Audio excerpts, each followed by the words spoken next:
I didn't like it, to tell you the truth. I see that there's Q&A. You see the Q&A too, though, right? I don't have to look at the Q&A right now. Correct. So far, there's nothing in. Okay, good. So I just want to start with like the sort of the setup of how these are going to go. And the next time we join, 2 weeks from now, the Thursday cohort will also be involved. So it'll probably be a little bit bigger of a group. Here's my thinking. I'm open to feedback and we can adapt along the way. These are kind of a chance to reflect and connect together, kind of have some resilience training community spirit about that.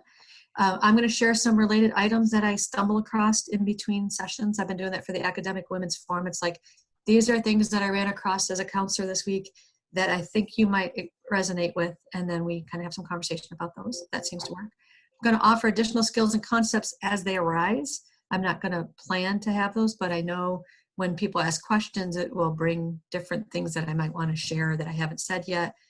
There'll be some blending because your experience, even though the content, quote unquote, is the same, your experience and the experience of the Thursday cohort is different. And so it might be repeat for you, and someone from there might not have heard it yet because I teach from the energy that I'm teaching about. And so I don't have like a curriculum where we're going to cover the same thing all the time. And we're going to try to apply the concepts to your current experience. So the Q&A and the questions that you ask, which you can either do in session or you can email me in between, and I will field those questions and try to make it. So I want this to be really responsive to where you guys are at. So in that spirit, one of the things I ran across yesterday in the MSU Today was this sentence was embedded into the paragraph of describing something, and I just pulled it out. Like this is a takeoff of the Mr. Rogers thing about when teaching kids, when you're scared, look for the helpers. And so when people are having a hard time looking for helpers right now, there are a heck of a lot of Spartans showing up in really brave and courageous and dedicated ways to try stretching themselves to try to be helpful to other people. And I think that we should really be proud of that as a community. Here's an example of one of them, is that Governor Whitmer is the graduate in a class of 1993. I had to look that up. I was like, when did she go here? She actually graduated from the Detroit College of Law, I think in 98, to the Detroit College of Law at Michigan State. So she's very connected to our institution. And wow, like really, like a flood of that magnitude in the heart of our state, in the middle of all this. Gretchen says, to go through this in the midst of a global pandemic is almost unthinkable, the governor said. But here we are. And to the best of our ability, we are going to navigate this together. To me, I couldn't think of a quote that to the best of our ability. Like, it's not going to be easy. It's not sunshine and rainbows. It's hard, gritty, dirty, sandbag, digging out work. It's, the loss and the challenges. I mean, I don't know if there's anybody on the call today that's directly related to or connected to. Feel free to chat and share with us whatever you want to say about that. But this is a really big deal inside of a really big deal.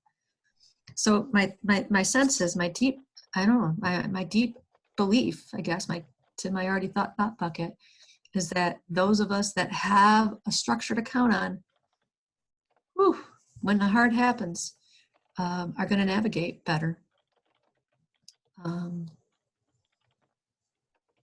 Acknowledge every little piece of it. Acknowledge, honor, release, relax, reflect, resolve. Something else, some new piece, some new challenge, our circumstances. I'm just really very clear. Like, I've always been clear about this, but never before this clear, that my circumstances could be very different next week than they are this week. I had a dear friend who, was trying to do the work-life balance thing, work-life blender perhaps, hopped on her lawnmower to mow her yard in kind of the middle of the day and fell off the mower and broke her wrist in several places. And now is an IT person that's in a cast and may need surgery, and her circumstances are different today than they were a couple of days ago. My heart goes out to her. It's just name your bummer, right? Like it's hard. Hard life's going to happen hard. But here we are, and we're going to navigate it to the best of our ability together. So I just wanted to start there today. And then just in case that got you all jazzed up, or you were already jazzed up, or you haven't even, you're looking at your screen, but you're not really here yet. I just want to take a minute to call us home. As soon as I said that, I heard the birds outside. I opened my door so I could be closer to them today as I do my work. I'm just going to invite you for a few minutes to make any modifications to your external environment that might make sense. Small adjustments matter a great deal. And then I'm just going to invite you to close your eyes or pick a spot on the floor just a few feet ahead of you and just let your gaze soften and relax. Or hang out with our candle flame. Just start to breathe a little more intentionally. Noticing your breath coming in. Noticing your breath as it leaves. Maybe taking a deeper breath this time, noticing your breath coming in. Noticing yourself holding your breath. Noticing the release of breath. We release all day, every day, throughout the day, every time we release our breath.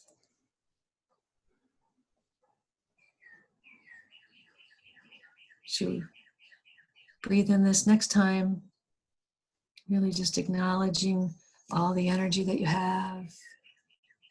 And as you exhale, just releasing that energy into the floor, letting yourself drop into your deeper self, into the psychological, spiritual energy that holds you, to every breath a little deeper into your well of being, where you're always connected to creativity, common sense, wisdom, grace, clarity, heart, perspective. There she is. There he is. There they are.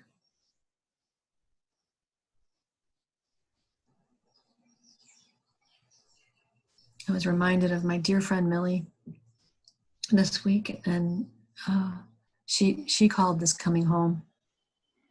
And she used to say, it's kind of like when you're out in the neighborhood having a great time talking to people, but you realize it's getting late and you kind of should go home. Like the minute you realize it's time to go home, then you go home. You say goodbye and you go home. So sometimes we notice that we're in those thought stores, or we're riding that thought train, or we're trying to process 5,000 things, our popcorn brain. When we notice, if we know where home is, then we notice and we come home.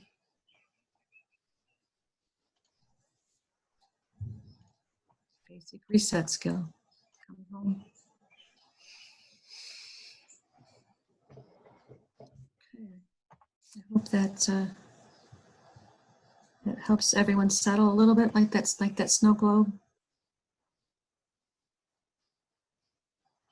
It's great. I love that you can hear my birds. All right, so for some reason that didn't go the right way. Just wanting you to do a quick emotional wellness check-in with yourself. Just reminding you that right now, whatever's happening in your world has a lot to do with these internal factors.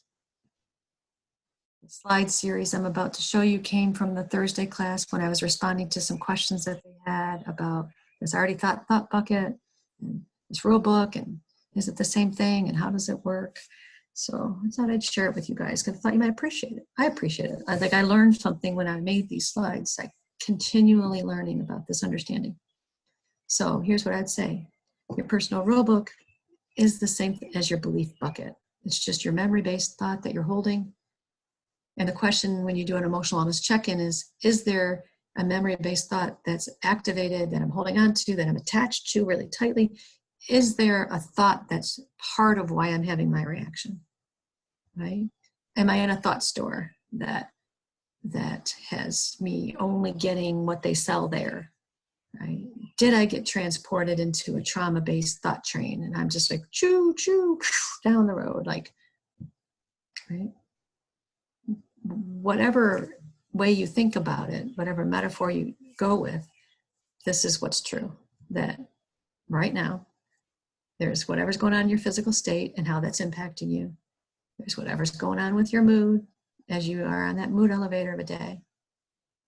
There's whether or not your mind is clear and open and unattached and receiving, or on somewhere on the continuum between there and busy, attached, sped up, frenetic. You're just somewhere there. And then there's the thought that you're currently having.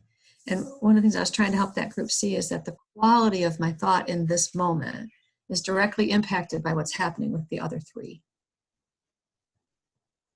And it seemed like for them, when I said it all that way, that seemed clearer to them. So I thought I'd offer you that today. Some other things that people have been noticing.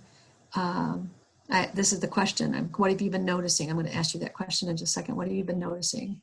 A lot of folks in the Thursday class are really noticing leaving calm, which is so cool because they didn't even know they could be calm. They didn't know that part was still in there. So this is what I'm saying. It's really important to notice when you're, notice when you're reactive or riding a thought train or shopping at a thought store or whatever.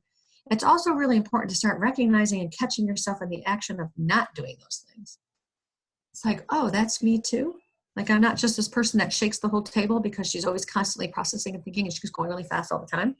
My daughter was doing that last night. I was like, well, I remember her. Right? So when people start to get more familiar with who they are, calm, and you start to notice yourself come into a reaction. Wow, that's like, that's why I chose this graphic. Like, warning, warning.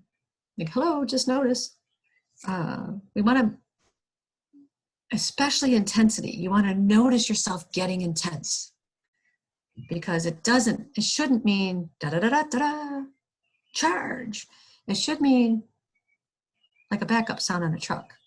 Like, let me get curious about my intensity, not let me fire my intensity. Fire in the hole, No, like, let me just get a little suspicious of how intense I feel about this. And that's backwards from what culture tells us, which is when you feel intense, that's the time you should actually talk to your neighbor. Like, that's when we get motivated to actually take action. That's tons of bad supervision happens because they waited for a moment when they felt it intensely and like, now's the time. Rarely is now the time when you got the flasher going off. People really also recognizing in the Thursday group, honoring their frustration. Again, my video slide is in front of it.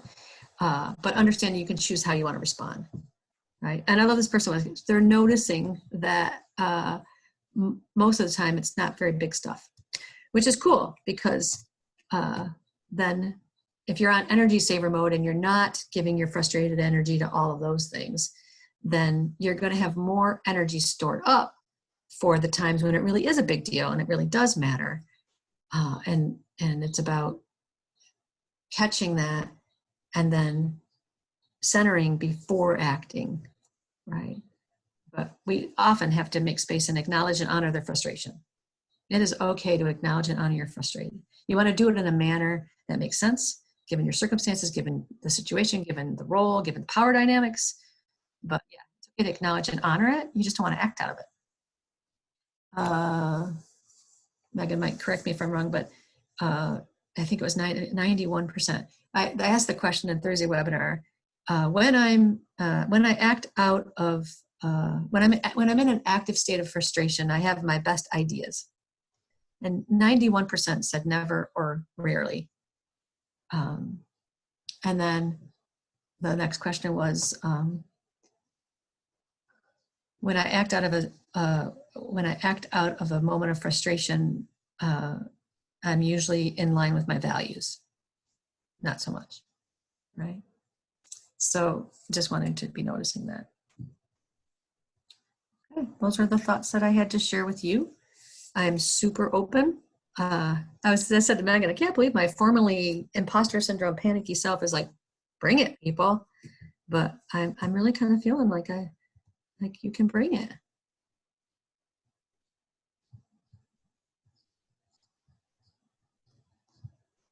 Does anybody have a question?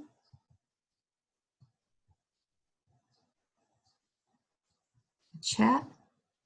36 of you out there now. That's cool. It's like 35 of you enrolled. So plus Megan, me, that's 30. That's pretty cool. All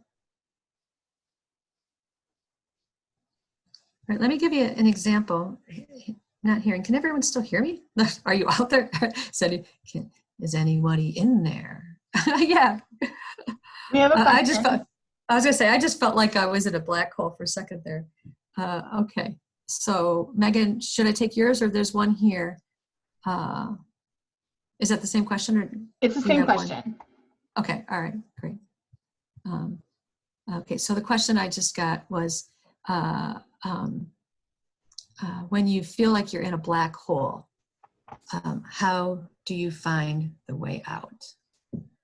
I'm a little curious about what you all think about that. When you feel like you're in a black hole, how do you find your way out of it? Let's chat that for a second. When you feel like you're in a black hole, how do you find your way out?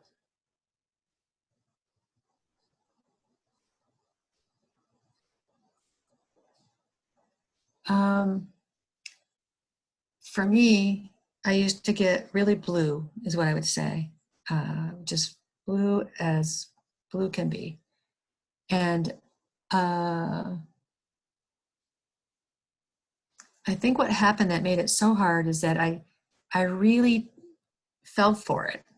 Like I would be in a low mood and I would start having low mood thoughts, and then I would take those really seriously and I'd start like crafting out of there. And then it would just get darker and darker and darker. And when people helped me understand the moment-to-moment nature of how thought works, I started to see that sometimes I was in that dark place, and then I would later not be. Somebody said, that for them, they said, it doesn't matter how low I go, it's the bounce that counts. And for me, it became, it doesn't matter how low I go in this moment, I trust that a bounce will happen. And so then I became more and more able to be in a dark place and to remember that it was just a moment. Two things I remember. I remember that it was just a moment. I remember that it's not three things, maybe 50 things, I don't know. I remember that it's just a moment. I remember that my thinking is contaminated in the moment. And I trust that it'll shift. And then I shift to, instead of trying to control that experience, I shift to who can I find to be with me in this moment? And I don't try to fight the moment, and I certainly don't judge myself because I'm having the moment. I'm having a moment because I'm human. So self-compassion, I'm having a hard time right now, feeling really blue. It's that moment when you look out at any point in your life and every single area of your life just seems like it's not good enough and not working out. That's typically when I kind of clue in that I might be in a low mood, is when everything seems not okay. So some of the chat is to everybody and some to not. Looks like most of it. There are just so many what ifs and no true direction. Yeah. So, I was talking yesterday with a group of folks who are all human resource professionals, and they're planners, and they're intuitive people, but they also like data. They're people, but they also like rules and structures and parameters. And this is a really big challenge because it's not even like someone's withholding information from us. It's like people really genuinely don't know what to do. For example, people genuinely don't know whether or not MSU should have students return in the fall, and whether or not students return in the fall for fall classes hugely impacts people. And I don't actually think that that decision has officially been made yet. So part of what I would want you to know, person that asked this question, is that it's hard not to know. And you're also okay even though you don't know. And it's not like you have to answer all the what ifs before you can get out of the black hole.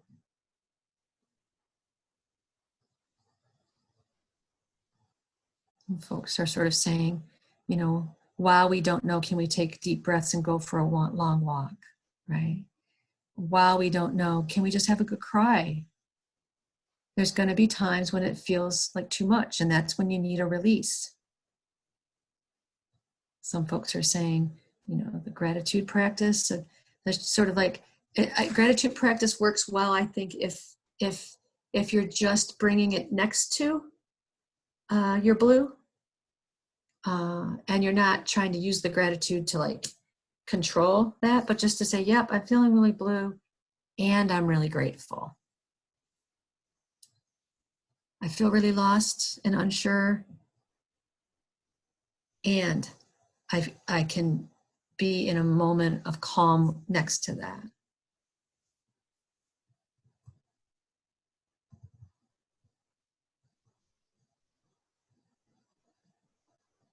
So ultimately I become exhausted in the hole and force myself to process feelings and slowly climb out. Now someone's talking about you know, faith. For me, trusting the universal energy, like that if I just hold it lightly enough, then my spiritual and emotional energy will shift it.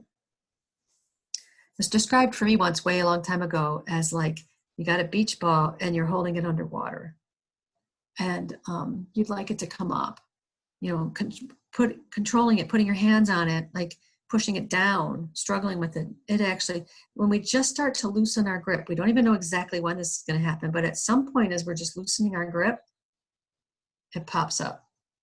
And I don't know if you've ever done this. I did this after this person said this to me one day. I was playing with my kids. I'm like, let me see what they're saying. Sometimes when you have a beach ball underwater and you let go of it, it pops up high, really high, right? Another thing I would say, I don't know if this will translate, but like when we get into low moods, it's really natural for that to happen. Like our moods go up and down, up and down. When we get into a low mood and we start to have low mood thinking, and then we take that really seriously, like our participation with a low mood thought spin is partly what keeps us so stuck.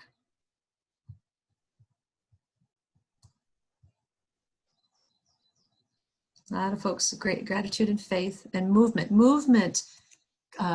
Getting your heart rate up can shift your physiological energy, and sometimes that supports a shift in your mood. There's a link that says that movement is, there's research that would indicate that movement, brisk, brief bursts. That was great alliteration. What did I say? Brisk, brief bursts of movement. So you don't have to do it a long time. Get moving, go for a walk, be mindful of my steps. So I love Juliet's are saying moving, and then she's also, so it's mindful movement. So now she's doing two things. One is she's trying to release the physiological energy that it would make sense for any of us to have right now. And the other is bringing her full beaming attention to her steps or to the birds or to the feel of the weather on me, of the other people that I'm walking by. So as you bring your attention to the present moment, you give a chance for that other thinking that you're doing to like dissipate a little. Walking is wonderful. Walked in the rain the other day. Me too. That was a I was a wet mess at the end of that. The concept of building a ladder, each rung something and small and positive. Yeah. Yeah. 'Cause sometimes when people are blue, they're reaching for sparkly. And I'm thinking, can we just move to like up? And there's a women's music artist. Her name is Chris Williamson. God, I haven't thought of her in a long time. To check her out and see what she's up to these days. But there's a song that brought me great comfort in my 30s, 40s, 50s. I say that like I'm not still in my 50s, so I just scared myself. Not that 60 isn't great. Everyone I know that 60 is like rocking it. So, but Chris Williamson said, sometimes it takes a rainy day just to let you know everything's going to be all right. And I always appreciated that song because it's kind of like, I'm just going to sit in this rainy day and use it as a time for rest and renewal. Sometimes we're in that place because we've exhausted ourselves with our anxiety. And so sometimes that darker place is really a chance to rest. It's a different way to think about it. So, okay. Is there another question? See, when I'm in a low mood, I've discovered I'm in a low mood when suddenly I'm in the everyone dislikes me story. Yeah. Nobody knows the trouble I've seen. We could actually probably make a low mood soundtrack from the 60s, 70s, and 80s. Want to be able to hear yourself. So there was a question, can you share your feelings about the Get Better Mindset, Dr. Heidi Grant? No, I cannot because I have never heard of it. Okay. If somebody wants to say what they want to say about that, is there something they want to say about that? Yeah, that's what I was going to say, if they could tell us more. While they might be chatting that, I'll speak to Amanda's thought here. The side-by-side theory is so important. The both and of emotions, or the yes and of emotion. Like, yes, I'm feeling sad and I'm feeling relieved. And like if someone gets furloughed, they might have a wide range. They might have some concern about pieces of it, but they also might really, feel relieved that they know, and they might feel relieved that they can have some more time to rest. That for some folks, that if it's temporary, that it's going to actually be kind of an okay thing, but they might have a lot of emotions about that. We try this either or culture is just really not cool. It actually causes a great deal of upset, and the power of positive thinking is dangerous. I was just listening to an awesome podcast that my kid made me listen to on our walk the other night that really talks about the history of self-help. I don't have the link for that, but I could probably get it. But and it's actually used by employers sometimes as a way to sort of say, if you're not happy, it's because you lack the skills, like an individual thing. So there's a lot of not cool things about some of the power of positive psychology thing. Like somehow it gives you the idea that you should be happy. And no, I think there's times where it absolutely makes no sense to be happy. I'm just going to bring myself right back to the people of Midland, right? It is smack dab in the middle of normal to be in Midland and not be happy right now. Like they might be grateful and they might be touched and they might be heartfelt and they might be devastated and they might be traumatized and they might be scared. They might be all those things all at the same moment.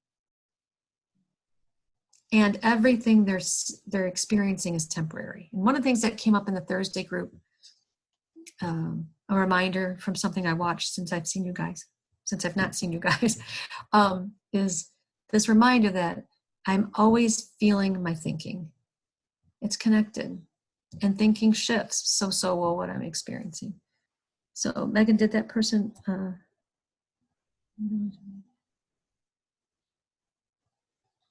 Yeah, good. I love that people aren't a fan of the positive vibe only culture, because that's not right. It's denying part of you.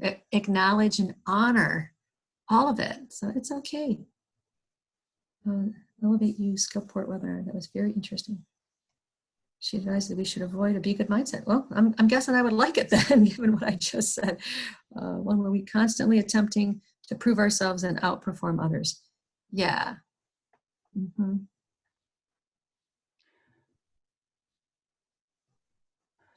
And Lisa, I see a little bit of a trend here about kind of the overwhelm.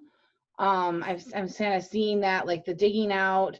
There seems to be a lot that's keeping people anxious or sad, or they're really thinking about all the impacts of things that are happening between the flood and the possible furloughs and some of the messaging that's coming out. Um, you know, can you talk a little bit about the centering again, and how you can see yourself through that, even though all those things are going on? A little bit more about that inside out mindset and some things like that, if you would be willing to Mhm. share. Yeah, I think that if it's just like with grief, like if when we're grieving somebody, we try to take it all in all at the same time, it's too much. It's just too much. So I think that's why we have to like take it in, and then we have to like let ourselves come to just this very little moment. Like I'm making mac and cheese for my kids right now, and I'm stirring that, and I'm smelling that, and then I'm with this kid. I'm looking at this kid. I'm with this kid while they're eating their mac and cheese. I may also be eating mac and cheese, not just theirs.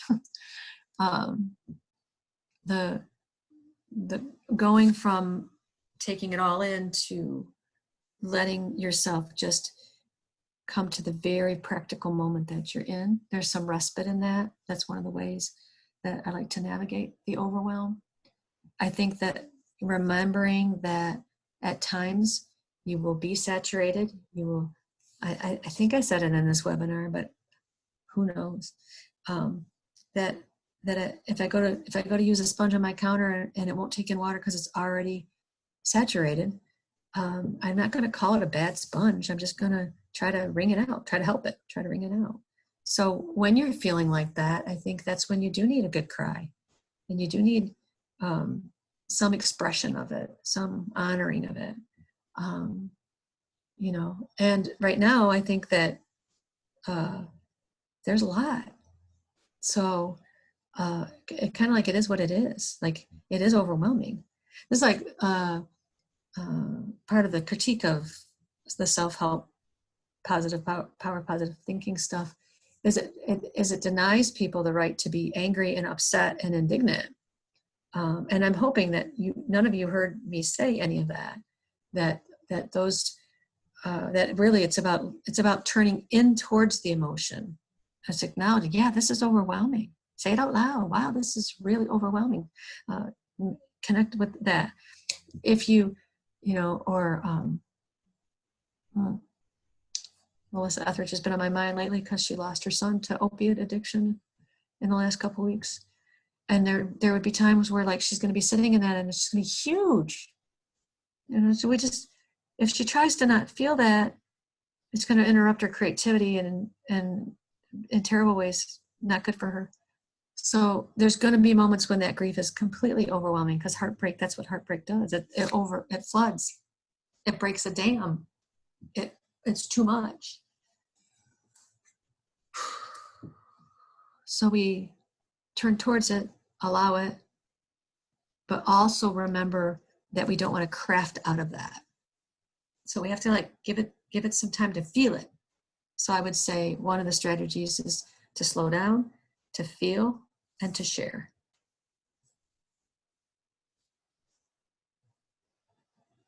Connect.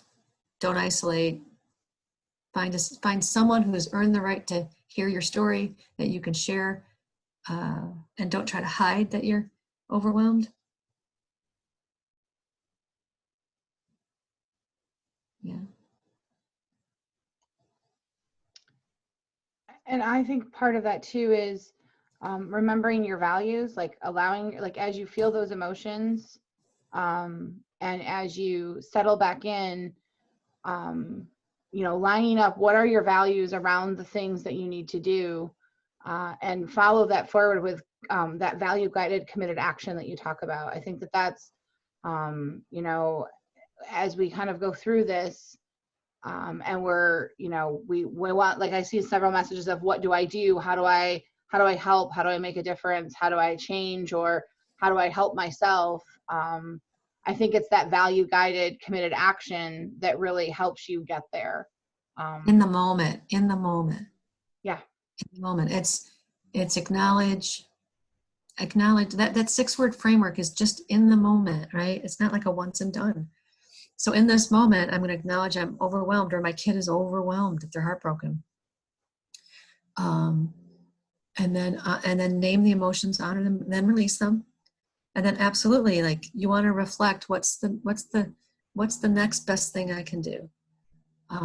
What occurs to me as something that is wholehearted that I can offer. What's uniquely mine to contribute in this particular moment? If I wasn't thinking I had to solve this problem, how would I show up for this person? There's so many phenomenal reflective questions that can bring what we want in the overwhelm is to get a sense of what matters, and then to use our creativity. Like, so sometimes overwhelm can feel like you're in that well of being. Sometimes when you're overwhelmed, it can just feel like it's capped off. A lot of times it's capped off because of the thoughts that we're having, like, this is too big, I can't take it, this is too big, I'm in it by myself, I don't know what to do, I don't know what to do, I don't know what to do, I'm not okay. Like this. So some of the thoughts that we have, it's never going to be the same. Those thoughts get in the way. If we weren't having that thought right then we might have a new idea. I have great reverence for new ideas. And so sometimes when I'm overwhelmed and I honestly don't have a clue what to do, I just want to try to let myself be in a space where a good idea might occur to me, or a little idea sometimes. A friend of mine said to me once, Lisa, if you want to catch a bus, it's probably a good idea to be at the bus station. Like, and you can be at the bus station and not have a bus come right away, but you can't catch a bus if you're not at the bus station. And he was like trying to help me see that it's okay to try to enter the state of mind that would bring a new idea.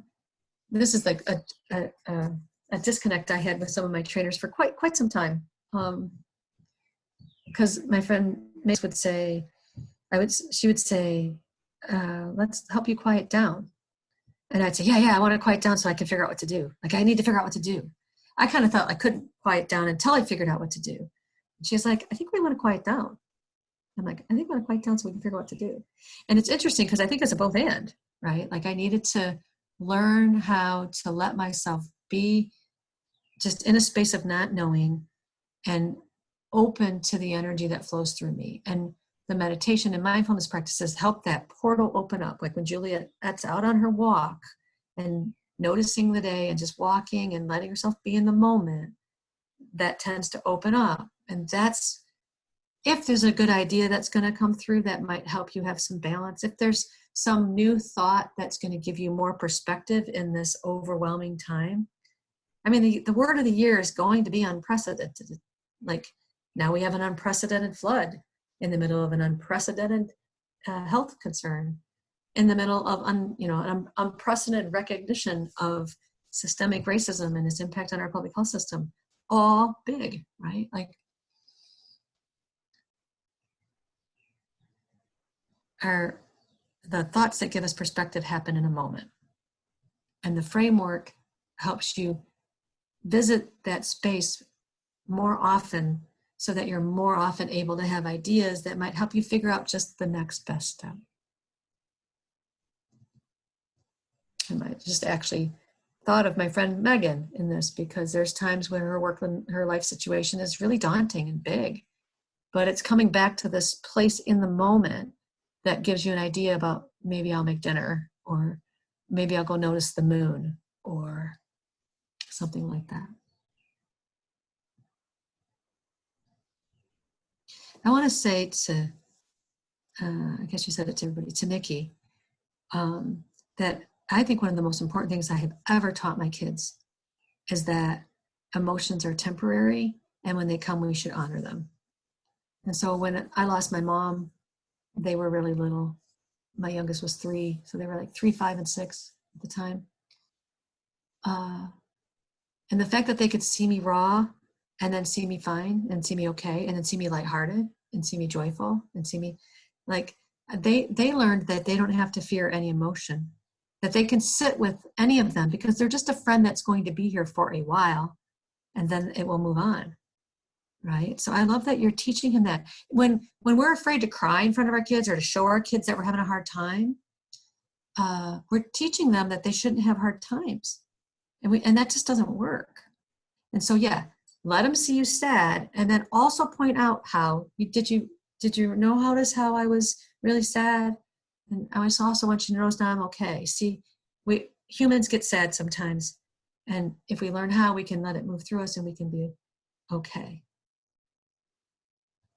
Super important. I love that you're teaching him that, particularly as a young boy, a young person in a male-identified frame, because he's going to get all kinds of messages about not feeling, and we want to like parent against those messages because we want him to retain his right to be human even as he grows up to be a man. I hope this is helpful to people, this conversation. I'm having a hard time getting my screen to give me all the chat I might want. Okay, we have a few minutes left. If there's okay, thanks for letting me know that. It's very helpful to somebody. Good. I hope that's true for the other 35 of you. Right, someone's saying, I wish we didn't try so hard to only show people when we're doing well. I agree. It's a cultural habit that I think it's a cultural habit that leads to suicide, honestly, because here's the thing.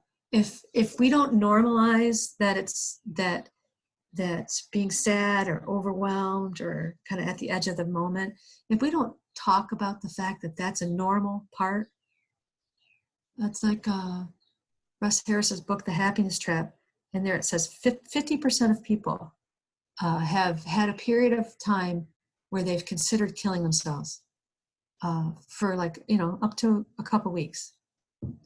I'm one of them. I'll say I'm one of them at several different points in my life. I've had that experience more than once in my life. Because I want people to know that you can have those thoughts and then transcend those thoughts. But I don't know about you, but I think if 50% of people do something, if of the 35 or 36 of us, statistically speaking, there's probably 16 of us who have had that experience, it's pretty freaking normal. And so if we talked about it like it was normal, then when some 13-year-old starts having that, and they look out and they go, nobody else is having that, now I must really be messed up. Boy, something's really wrong with me. It puts them at risk. So Nikki, when you're teaching your kids that, it's a protective factor for kids to know the full range of emotion and the mood elevator. It's a protective factor for kids to know that when they're in a low mood, the quality of their thinking narrows and they tend to get more focused on the negative and they tend to be more problem focused. And be careful, we really don't want to believe that. Right? The I'm fine culture is very dangerous. It leads to people being really, really hurt.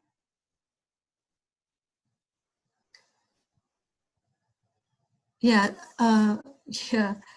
someone's saying, I agree with the honesty is the best policy with regard to showing how we're really doing. Unfortunately, people don't really know what to do with it.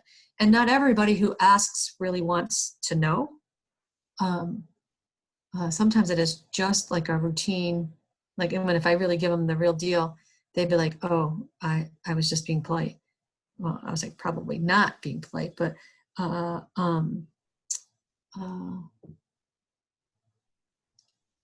so there's a lot of people that we can't be real with like that. But what I would want for all of you is for there to be some people that you're going to let know you're not okay.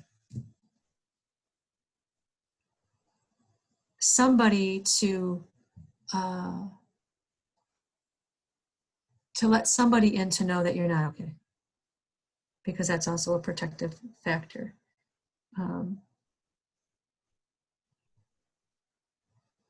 Yeah, this idea that you should have all your grieving done in 3 days and then like be back to it, like it should be over. Oh no, they can ask us to come back to work in 3 days, but they cannot ask us to be done grieving in 3 days because that's just ridiculous. I usually try to give people a prescription, even because a lot of times people, they call me doctor, they think I'm a doctor. I'm not a doctor. But the only time I've ever played with that is to sort of say, I wrote somebody a prescription to be a marginal employee for 3 to 6 weeks. And then I wrote on the bottom, I wrote 2 refills, right?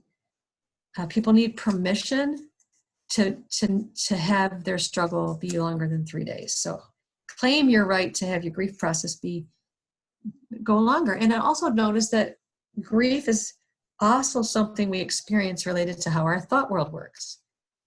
And so, which is why doing a grief group that incorporates these ideas, I think could be really helpful, because it's just in a moment, I'm having a thought about this person and it's breaking my heart, and I'm feeling a lot of grief because I know that, just,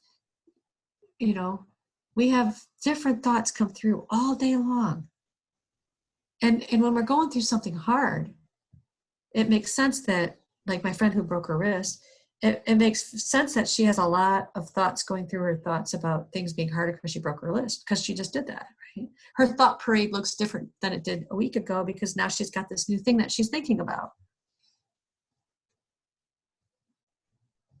But nobody hangs on to a thought all day. Well, some people who struggle with a thought, like a person with a paranoid thought that's struggling with it, is likely to have paranoia all day. But it's just how it flows. My husband. Oh my goodness. Okay, there's a lot of thoughts. Let me just take a second here.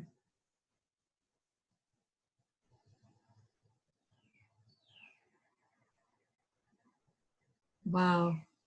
Okay, so someone's just sharing that there's been just multiple losses, difficult, painful losses. When you say we are all trying really hard, what does that mean? Can you tell me more about that? I'm very sorry for your losses, by the way. That's sad. And one of the things I would want people to know, it's part of the overwhelm, is that because of the nature of what's happening, there will be more of us grieving more losses than usual for a while. And so we're going to have times where it just feels like the hits keep coming. And so it makes sense to have a moment, like the treading water is a good image right now, because sometimes you're not going to be able to do like your long distance swimming because you're just taking it in, and right now all I can do is just tread some water. Make sure you have community and people around you, and please, self-compassion. Do not be judging yourself, because you're not a shiny, sparkly, happy person right now. By the way, clarity on this for me is, while I wanted to work remotely for a long time and actually advocated for that, I would have never chose to do it kind of like this. So just the clarity that we are not working remotely. We are at home dealing with a global pandemic and trying the best we can to do our work.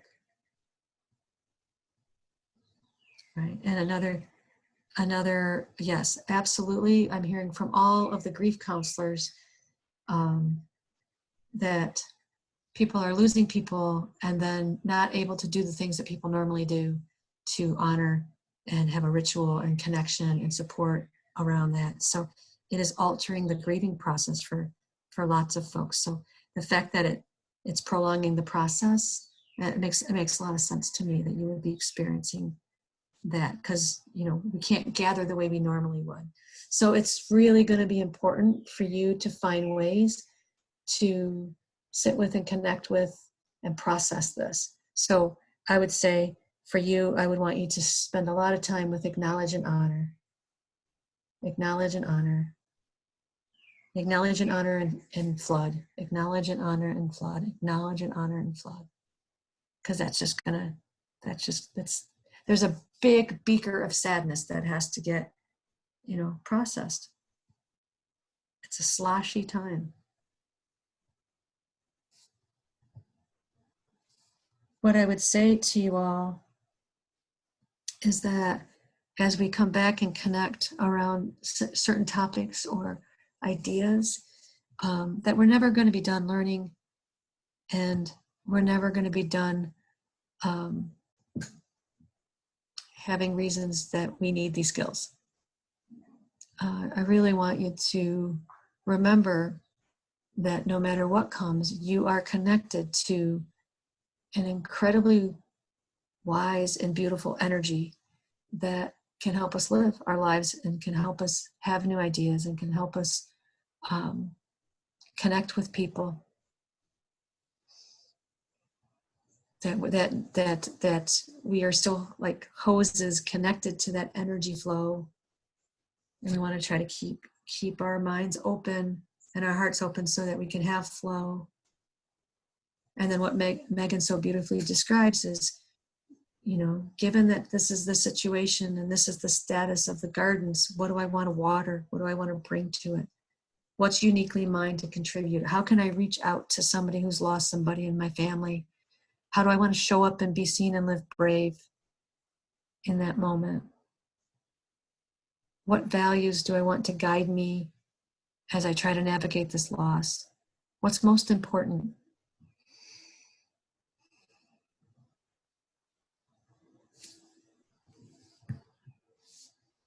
Got just 2 minutes left on my clock. I really want to honor your time, and I know everybody has a lot going on. Is there anything anybody wants to say in the last couple minutes here?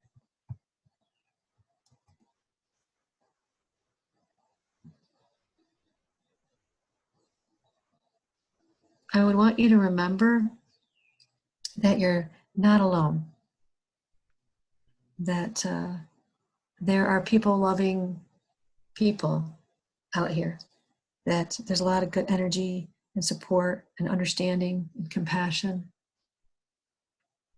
Make sure that we're open to receiving that from people. You do not have to be all tight, strong, and in charge. It's okay to let somebody show up for you.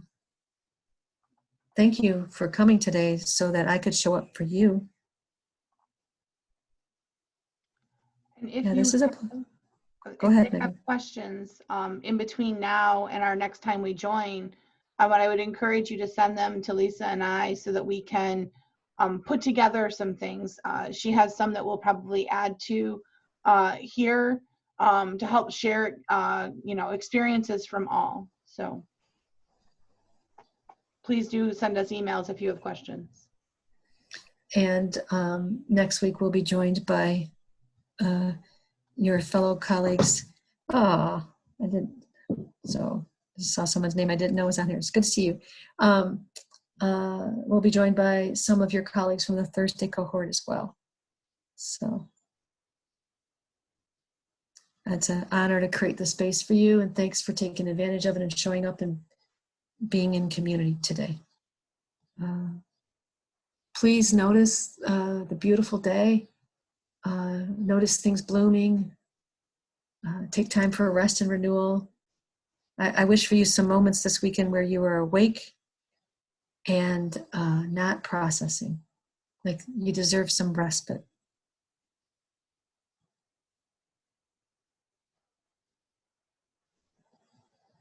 Somebody's saying that the how do I show up question has been really helpful these last few weeks, having a thought and honoring it and then thinking about how I want to show up. Yeah, having a thought, having an experience, honoring it fully, and then okay, so how do I want to show up? What's uniquely mine to contribute has been helpful in keeping me from sinking too far. Yeah, there's what's happening and there's what I'm going to do about it. The space will absolutely still be open to you if you become a furloughed employee. Also pay attention, there's going to most likely be, I'm not 100% sure yet, but a whole nother set of the webinar specifically created for folks who are furloughed or laid off. I am not afraid to lean in. right? Because it's when things are really challenging that we need to be our most steady, our most wise.